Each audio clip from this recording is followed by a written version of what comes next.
Man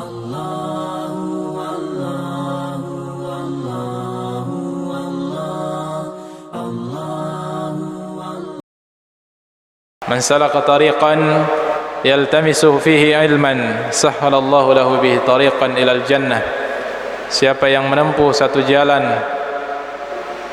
untuk menuntut ilmu agama, maka Allah Subhanahu wa taala akan memudahkan langkahnya menuju surga Allah Subhanahu wa taala. Wa majtama'a qaumun fi baitin min buyutillah, dan tidaklah suatu kaum berkumpul di rumah Allah Subhanahu wa taala, di salah satu rumah-rumah Allah Subhanahu wa taala, illa nazalat alaihimus sakinah, kecuali akan turun kepadanya as-sakinah, ketenangan, wa ghasyiatumur rahmah, dan akan diliputi oleh rahmat Allah Subhanahu wa taala. Maka para ulama kita mengatakan bahwasanya di antara solusi dari berbagai masalah yang kita hadapi adalah hadir di majelis-majelis ilmu. Ia datang di majelis-majelis ilmu karena di majelis itu adalah tempat yang secara khusus disebutkan bahwasanya tempat itu atau momen itu adalah tempat dan kesempatan di mana Allah Subhanahu wa taala menurunkan ketenangan dan ketenteraman ke dalam hati orang-orang yang berkumpul di rumah-rumah Allah Subhanahu wa taala dalam rangka untuk mempelajari agama Allah Subhanahu wa taala. Wa ghasyiatumur rahmah, diliputi oleh rahmat Allah Subhanahu wa taala. Wa haffathumul malaikah, dan dikerumuni dan dinaungi oleh para malaikat. Wa dzakarahumullahu fi man indah, bahkan Allah Subhanahu wa taala menyebut-nyebut nama mereka, membanggakan nama-nama mereka dan nama bapak-bapak mereka di hadapan makhluk Allah Subhanahu wa taala yang mulia, di hadapan para malaikat-malaikat Allah Subhanahu wa taala. Ikhwani fid din, hadirin sidang jamaah maghrib isya rahimakumullah. Salawat dan salam senantiasa kita kirimkan kepada qudwah kita, teladan kita, Rasulullah sallallahu alaihi wasallam. Akhwani fiddin, a'azzakumullah,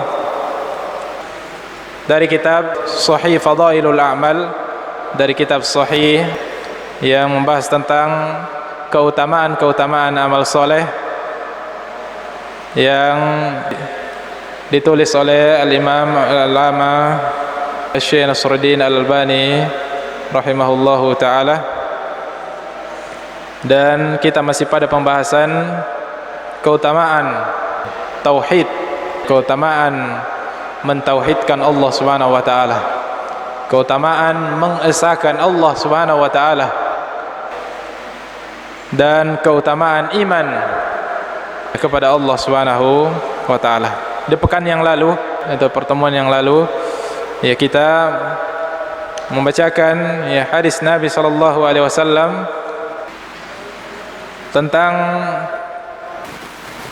tentang tiga perkara yang dicintai oleh Allah Subhanahu wa taala, dan tiga perkara yang diridhai oleh Allah Subhanahu wa taala, dan tiga perkara yang dibenci oleh Allah Subhanahu wa taala.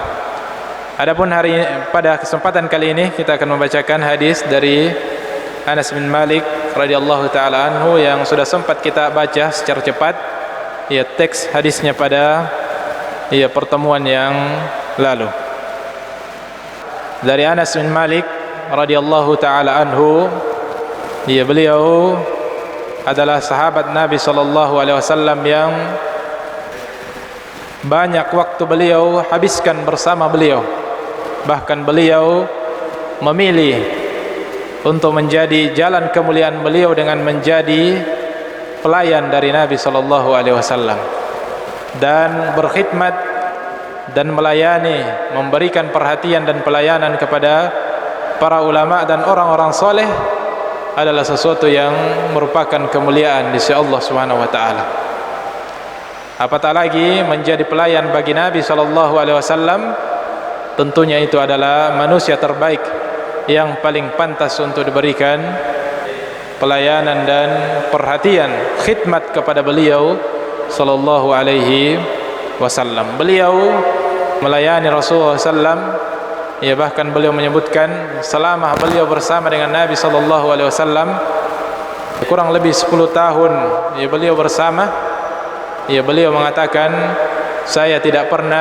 beliau tidak pernah mengatakan mengapa engkau lakukan terhadap apa yang aku lakukan, dan beliau tidak pernah mengatakan mengapa engkau tidak lakukan, mengapa engkau tidak kerjakan terhadap sesuatu yang aku tidak kerjakan. Ini menunjukkan kemuliaan akhlak Nabi sallallahu alaihi wasallam, bahwasanya beliau adalah orang yang sangat baik akhlaknya, tidak suka memarahi, tidak suka menegur, apalagi jika perkara-perkara itu adalah perkara-perkara duniawi. Ketika tidak, mungkin Anas bin Malik dalam perkara-perkara dunia, adapun dalam perkara-perkara akhirat, maka beliau setiap melihat kemungkaran maka pasti beliau akan menegurnya.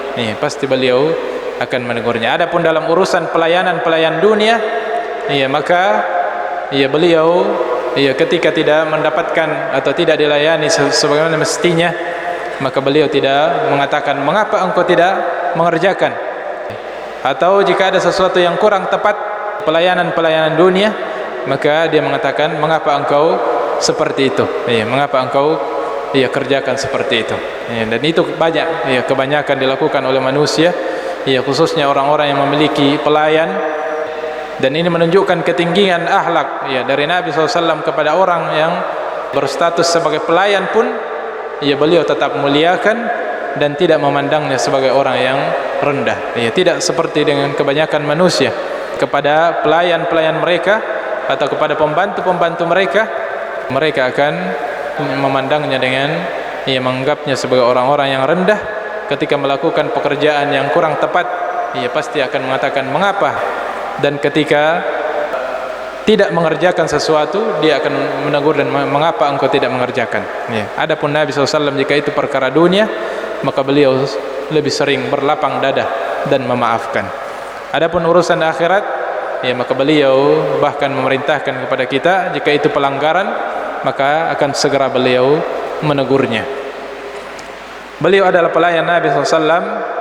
Karena beliau sering bersama dengan Nabi SAW, maka beliau mendapat kemuliaan, mendapatkan banyak ilmu dari Nabi SAW. Banyak hadis yang beliau riwayatkan, di antaranya adalah hadis kita pada malam hari ini. Anin Nabi SAW, dari Nabi SAW beliau bersabda, yaqulullahu tabaraka wa ta'ala li ahwani ahli an-nari adzaban. Allah Subhanahu wa taala akan berfirman, akan berkata kepada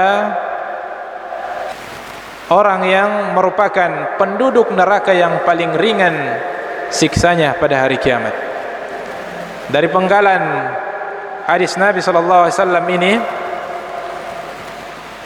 faedah pertama bahwasanya Allah Subhanahu wa taala akan berdialog langsung dengan hambanya nanti pada hari kiamat. Allah Subhanahu wa taala akan berdialog langsung, meminta pertanggungjawaban langsung kepada hamba-hambanya nanti pada hari kiamat. Adapun di dunia, maka hanya hamba-hamba Allah Subhanahu wa taala tertentu yang mendapatkan kesempatan berdialog dengan Allah Subhanahu wa taala. Jadi antaranya para nabi dan rasul, sebagian mereka berdialog dengan Allah Subhanahu wa taala.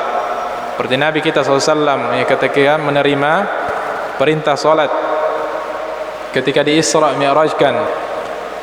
Dan yang lebih banyak berdialog dengan Allah Subhanahu wa taala adalah Rasul dan Nabi Allah Subhanahu wa taala, Nabi Musa alaihi salam.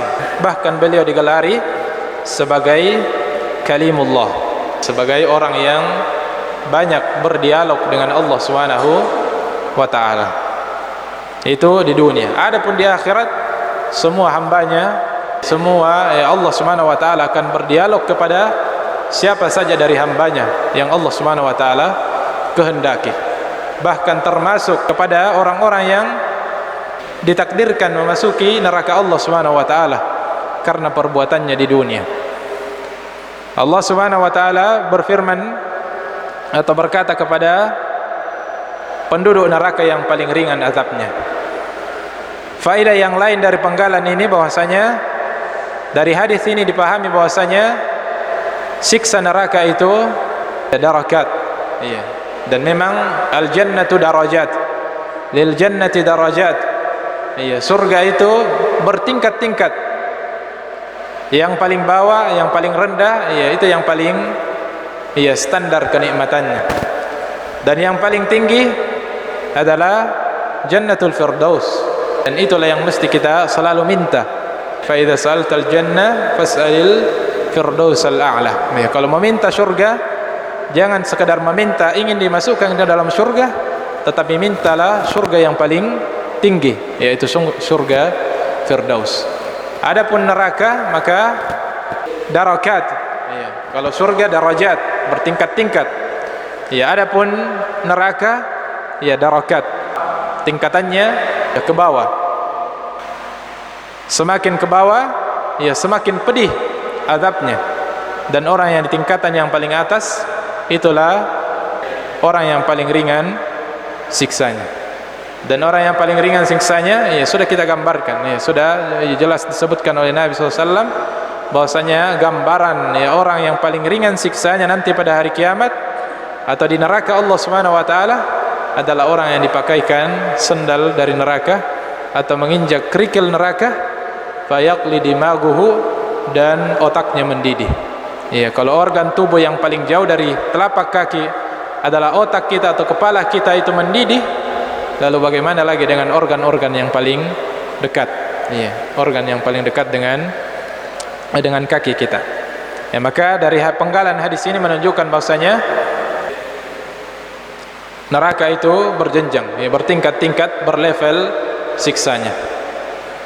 Dan neraka yang paling pedih yang secara jelas disebutkan disiapkan kepada orang-orang yang munafik nifaqan i'tiqadi, orang-orang munafik yang kemunafikannya adalah munafik keyakinan. Ya, karena kemunafikan ada dua macam.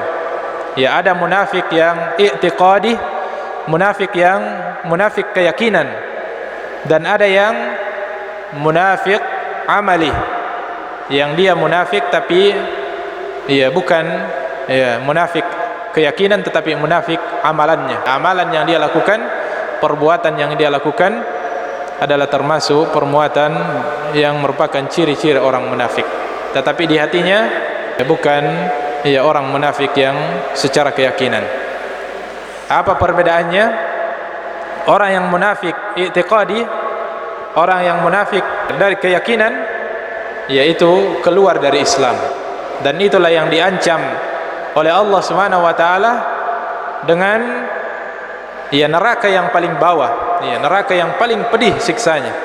Innal munafiqina fid darkil asfali minan nar. Sesungguhnya orang-orang yang munafik itu akan ditempatkan nanti di neraka yang paling bawah, atau siksa neraka yang paling pedih. Dan itu banyak ya orang-orang yang menampakkan keislaman, atau bahkan di antara mereka ada yang mengucapkan kalimat syahadat, tetapi di dalam hatinya menyembunyikan kebencian, di dalam hatinya menyembunyikan makar, di dalam hatinya menyembunyikan rencana untuk melemahkan dan memusuhi kaum muslimin.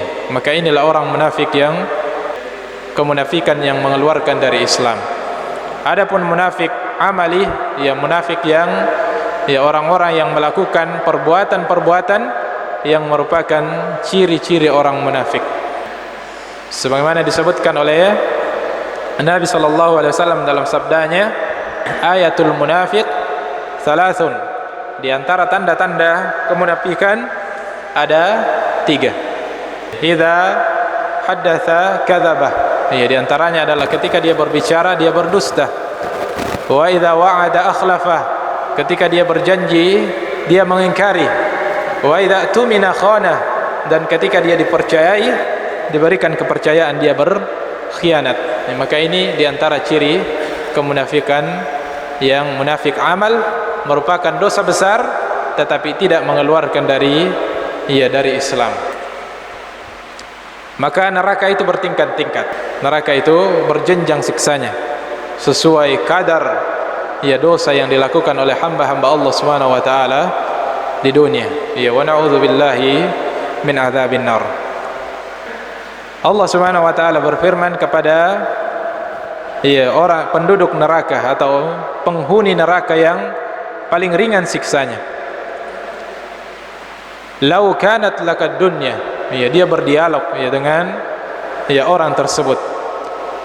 Lau kanat lakad dunya wa ma fiha, seandainya engkau memiliki kekayaan, sekiranya engkau memiliki harta kekayaan yang memenuhi dunia, atau senilai dunia dan isinya, akunta muftadiyan biha, apakah engkau ingin menjadikannya sebagai tebusan? Apakah engkau ingin menjadikan itu sebagai jaminan, sebagai tebusan agar engkau bisa dibebaskan dari siksa neraka ini, siksa neraka yang paling ringan derajatnya? Fayaqul, maka orang tersebut mengatakan na'am, dia mengatakan iya, seandainya saya memiliki kekayaan atau memiliki materi kekayaan yang nilainya senilai dunia ini, bagaimana nilai dunia ini, semua yang ada di dalamnya, maka dia akan menukarkan, dia akan menjadikannya sebagai tebusan, agar dia bisa dibebaskan dari neraka Allah Subhanahu wa taala, dan itu siksa neraka yang paling ringan. Fayaqul, maka Allah Subhanahu wa taala menjawab, qad aradtu minka ahwana min hadha, sungguh aku telah meminta darimu sesuatu yang lebih ringan. Allah Subhanahu wa taala tidak meminta untuk kita membayar atau menjadikan jaminan dengan materi yang senilai dunia yang seisinya. Allah telah meminta sesuatu yang lebih ringan daripada itu. Wa anta fi sulbi Adam, di mana ketika engkau masih berada di dalam rahim salah satu dari anak cucu Adam, yaitu di dalam rahim ibu kita. Permintaan Allah Subhanahu wa taala ketika seorang hamba berada di dalam rahim ibunya, yang ketika hal tersebut dia buktikan di kehidupan dunia, maka itu akan menjadi jaminan untuk dia bisa selamat dari neraka. Alla tusyrik. Permintaan Allah Subhanahu wa taala adalah agar kalian tidak mempersekutukan Allah Subhanahu wa taala. Itulah yang Allah Subhanahu wa taala minta kepada kita. Fa abaita illa syirka, akan tetapi engkau enggan dan justru engkau berbuat mempersekutukan Allah Subhanahu wa taala di dunia. Jadi Allah Subhanahu wa taala ini sesuai dengan firman Allah Subhanahu wa taala, ketika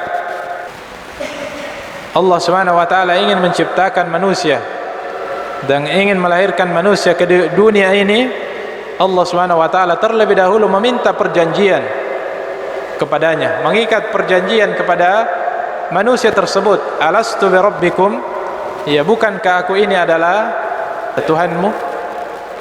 Maka semua yang lahir dalam kondisi selamat, semuanya telah mengakui persaksian tersebut dan mengatakan qalu bala syahidana, betul ya Rabb, kami bersaksi bahwasanya engkau adalah Tuhan kami.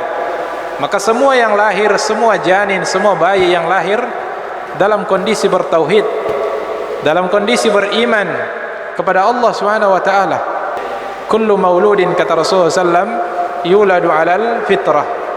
Semua manusia yang dilahirkan itu lahir dalam kondisi fitrah, suci, di atas keimanan, di atas tauhid, beriman kepada Allah, membawa fitrah keimanan kepada Allah. Tetapi siapa yang memalingkan mereka dari fitrah tersebut, fa abawahu, kebanyakannya karena kedua orang tua.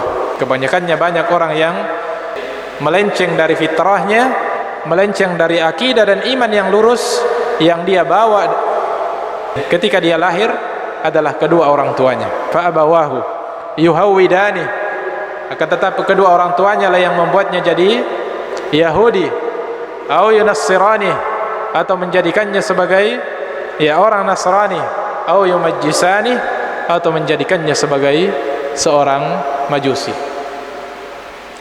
Maka semua yang dilahirkan dengan selamat dalam keadaan membawa iman yang lurus. Ikhwani fid din, a'azzakumullah. Dan disinilah kaitannya dengan bab kita, keutamaan mentauhidkan Allah Subhanahu wa taala. Bahwasanya tauhid ini lebih berharga daripada segala dunia dan isinya. Tauhid ini lebih berharga dari segala kekayaan, bahkan seluruh isi dunia yang tidak bisa dihitung berapa nilainya. Tidak ada teknologi mungkin yang bisa menghitung ketika ingin dihitung dalam bentuk rupiah. Kalau kita ini orang Indonesia, mata uang kita dalam bentuk rupiah, kalau mau dihitung berapa seluruh nilai materi yang ada di dunia ini. Maka tauhid, akidah, keyakinan, iman yang lurus yang ada di dalam dada kita itu lebih berharga dari seluruh dunia dan isinya. Dan nanti itu ketika di akhirat baru terbukti ketika kita menghadap Allah Subhanahu wa taala. Bahkan orang-orang yang kafir, terkhusus orang-orang yang kafir, karena orang-orang yang kafir adalah orang-orang yang telah menukar keimanannya, orang-orang yang telah menukar keimanan, tauhid, akidah dengan materi dunia, dengan dunia ini. Mereka lebih memilih dunia daripada mempertahankan keimanan dan tauhid di dalam hati mereka. Maka nanti di akhirat mereka akan menjadi orang-orang yang berangan-angan, termasuk hamba-hamba yang akan berangan-angan dengan angan-angan yang tidak akan lagi dipenuhi oleh Allah Subhanahu wa taala, karena dia telah berangan-angan di tempat dan waktu yang tidak lagi berguna angan-angan dan keinginan. Allah Subhanahu wa taala berfirman dalam surah Al-Imran, innal ladzina kafaru wa matu wa hum kuffar. Sesungguhnya orang-orang yang meninggal dalam keadaan kafir, dalam keadaan tidak beriman, tidak memiliki keimanan, tidak memiliki tauhid, fala yuqbala min ahadihim, maka tidak akan diterima darinya, tidak diterima semua kebaikan yang pernah dia lakukan di dunia. Itu pertama, tidak diterima. Dan tidak akan diterima jika dia ingin seperti tadi, tidak diterima kebaikan apapun darinya. Mil'ul ardi dhahaba walau iftada bih, bahkan sekiranya dia ingin menjadikan sebagai jaminan agar dia bisa selamat nanti di akhirat, emas yang memenuhi bumi ini, sekiranya dia bisa memiliki emas yang memenuhi bumi ini, lalu dia ingin jadikan sebagai tebusan dan jaminan agar dia bisa selamat nanti di akhirat, maka itu tidak akan bisa menjadi tebusan untuk mereka bisa selamat di akhirat. Jadi antara maknanya, dan juga maknanya yang lain adalah meskipun dia bersedekah dengan emas yang memenuhi dunia ini, itu tidak ada nilainya di sisi Allah Subhanahu wa taala selama di hatinya masih kekufuran, selama di hatinya belum ditemukan iman. Maka ini jelas nilai keimanan. Kalau hadis yang tadi secara umum dunia dan segala isinya. Kalau ini dunia sekiranya semua isinya adalah emas, nilainya bagaimana nilainya kira-kira? Kalau semua isinya adalah emas yang dia sedekahkan, itu pun tidak bisa menolong nanti di akhirat bagi orang-orang yang kafir. Dan ini menunjukkan tingginya nilai tauhid. Maka sekali lagi tauhid, iman, itulah harta kita yang paling berharga. Keimanan kita itulah yang paling berharga yang kita miliki. Maka tidak berlebihan para sahabat dahulu ketika mereka banyak yang nyawanya tertukar dengan keimanan, nyawa yang harus mereka tebus, jadikan sebagai tebusan demi mempertahankan keimanan. Sumayyah, ibu dari Yasir, yang harus mengorbankan nyawanya, harus rela ditombak sampai tembus tubuhnya demi mempertahankan tauhid yang ada di dalam dadanya. Dan begitu banyak pengorbanan para sahabat. Mereka harus meninggalkan sanad keluarganya di Madinah, di Mekkah. Mereka harus meninggalkan perdagangannya, meninggalkan tanamannya, meninggalkan pekerjaannya yang mereka cintai, karena di situ bertentangan dengan keridhaan Allah Subhanahu wa taala. Keimanan yang mereka ingin selamatkan, harta yang paling berharga yang mereka ingin selamatkan.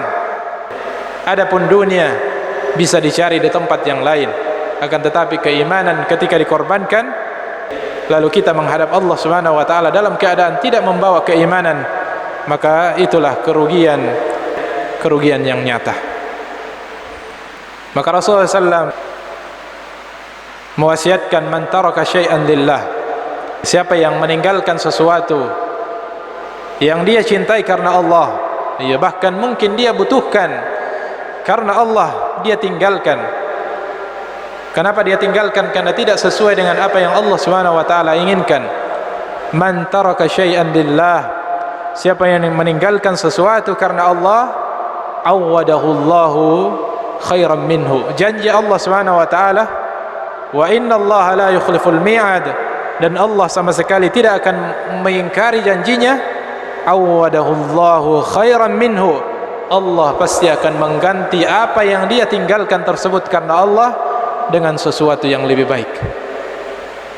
Mungkin dari sisi materi, dari sisi jumlahnya tidak sama, akan tapi dari sisi efeknya, dari sisi keberkahannya, dari sisi ketenangan hidup kita lebih baik, atau bahkan keimanan yang kita pertahankan karena Allah Subhanahu wa taala, meskipun mengorbankan sebagian dari materi dunia, itu sesuatu yang merupakan kemuliaan di sisi Allah Subhanahu wa taala, karena Allah ingin menggantikan dengan sesuatu yang lebih baik. Jangan sampai di akhirat kelak baru kita ingin menjadikan materi dunia sebagai tebusan untuk kita bisa selamat dari siksa Allah Subhanahu wa taala. Sama sekali tidak bisa lagi. Bahkan orang-orang kafir, sekiranya mereka memiliki dunia dan seisinya, itu mereka ingin tukarkan, ingin jadikan sebagai jaminan agar bisa selamat dari neraka, siksa neraka yang paling ringan sekalipun. Siksa neraka yang paling ringan sekalipun tidak bisa ditebus dengan materi dunia dan segala isinya, apalagi siksa neraka yang paling pedih. Na'udzubillahi min adzabin nar. Ikhwani fid din, a'azakumullah. Maka ini penting untuk kita pahami, penting untuk kita perhatikan, agar kita tidak menjadi orang-orang yang terlena dengan kehidupan dunia ini dan menjadi orang-orang yang menukarkan sesuatu yang sedikit, sesuatu yang sejenak. Bahkan dunia digambarkan oleh Allah Subhanahu wa taala, man kana yuridul ajilah, dunia digambarkan sebagai sesuatu yang ajilah, sesuatu yang singkat, faniyah, sesuatu yang akan sirna. Bahkan digambarkan dengan sesuatu yang sangat rendah. Jangan sampai ditukarkan dengan perkara yang paling berharga, yaitu keimanan. Inilah inti dari kaitannya dengan bab kita, bahwasanya mentauhidkan Allah, tidak terjatuh pada kesyirikan, mengesahkan Allah Subhanahu wa taala adalah sesuatu yang sangat tinggi nilainya di sisi Allah Subhanahu wa taala, bahkan nilainya melebihi dunia dan segala isinya. Kemudian hadis yang kedua adalah dari sahabat yang mulia, an Abi Hurairah radhiyallahu taala anhu. Dari sahabat yang mulia Abu Hurairah radhiyallahu taala anhu, beliau sudah kita sebutkan secara singkat tentang beliau. Anna Rasulullah sallallahu alaihi wasallam qaal, bahwasanya Rasulullah sallam bersabda, inna lillahi tis'atan wa tis'ina isman. Sesungguhnya Allah Subhanahu wa taala memiliki nama, memiliki 99 nama yang biasa kita istilahkan dengan Asmaul Husna. 99 nama. mi'atan illa wahidah. Ya, ditegaskan lagi 100 kurang 1 berarti 99. Kata para ulama kita, jumlah 99 ini ya bukan juga batasan nama-nama Allah Subhanahu wa taala. Tidak terbatas hanya 99 nama. Dan inilah 99 yang didapatkan nasnya ya, dari Al-Quran dan Sunnah, ya, itulah 99. Akan tetapi hadis yang lain menunjukkan bahwasanya Allah Subhanahu wa taala masih memiliki nama yang lain. Akan tetapi nama tersebut dirahasiakan oleh Allah Subhanahu wa taala atau hanya disampaikan secara khusus kepada hamba-hamba tertentu yang Allah Subhanahu wa taala pilih. Dan juga kita telah mendengarkan bahwasanya ketika sesuatu itu memiliki nama yang banyak, itu adalah tanda bahwasanya hal itu sesuatu yang agung. Maka dalam pembahasan tafsir Ustaz kita, Ustaz Hasbi Halid telah menyebutkan ya, surat yang paling agung dalam Al-Quran, surah Al-Fatihah, memiliki banyak nama. Dan Allah Subhanahu wa taala adalah zat yang paling agung, maka namanya tidak terbatas. Tidak ada yang mengetahui jumlahnya yang pasti. Akan tetapi jumlah yang sampai kepada kita adalah 99 melalui nas, dalil-dalil yang ada. Akan tetapi ada hadis Nabi sallallahu alaihi wasallam yang menunjukkan bahwasanya masih ada nama yang lain yang Allah Subhanahu wa taala rahasiakan untuknya, sebagaimana disebutkan dalam sabda Nabi sallallahu alaihi wasallam dalam sebuah doa, Allahumma inni abduk, ya Allah, sesungguhnya aku ini adalah hambamu, wa ibnu abdik, anak dari hambamu, ibnu amatik, anak dari budakmu, nasiyati fi yadik, ubun-ubunku ada di tanganmu, madin fiha hukmuk, hukummu, ketetapanmu berlaku untukku, adlun fiha qada'uk, ketetapanmu selalu adil kepadaku, as'aluka bikulli ismin huwalak, aku memohon kepadamu, meminta kepadamu dengan seluruh nama yang engkau miliki, sammaita bihi nafsak, ya, dengan nama yang engkau namakan dirimu dengannya,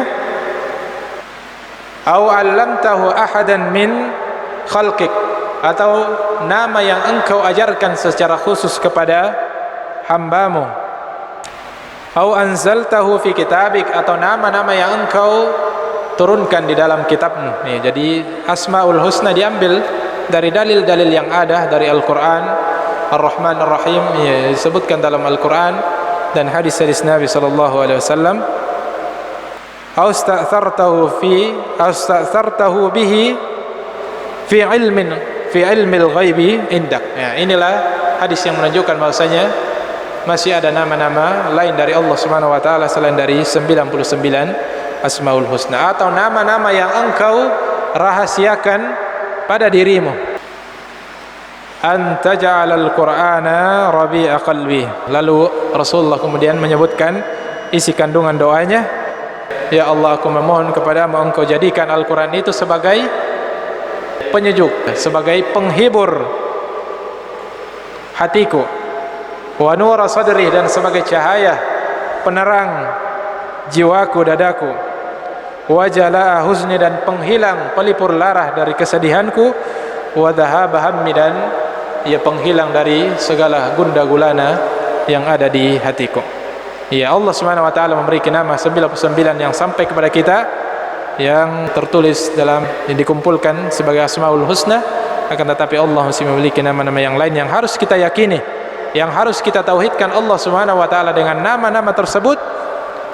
Man ahsaha, kata Rasulullah SAW, siapa yang menguasai nama-nama tersebut, dakhalal jannah, maka dia akan dijamin masuk surga Allah Subhanahu wa ta'ala. Ya, jadi kata para ulama kita, tidak sekedar dihafal, karena kalau hanya sekedar dihafal, banyak orang yang sudah menghafal. Ya, dengan lagu yang mereka buat, dia bisa menghafal dalam nyanyian-nyanyian mereka.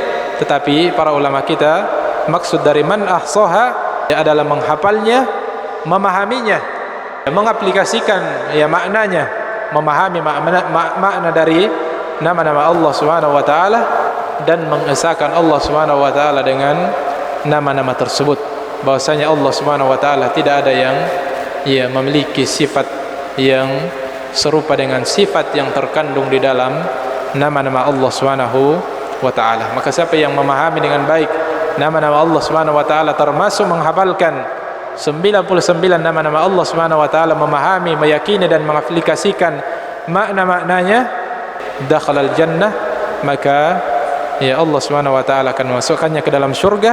Dan kaitannya tauhid, salah satu di antara 3 pembagian dari tauhid adalah mengesahkan Allah Subhanahu wa taala dengan nama-nama dan sifatnya, ya, nama-nama dan sifat-sifat Allah Subhanahu wa taala. Ya, ini yang bisa kita sampaikan pada malam hari ini. Mudah-mudahan ada manfaatnya.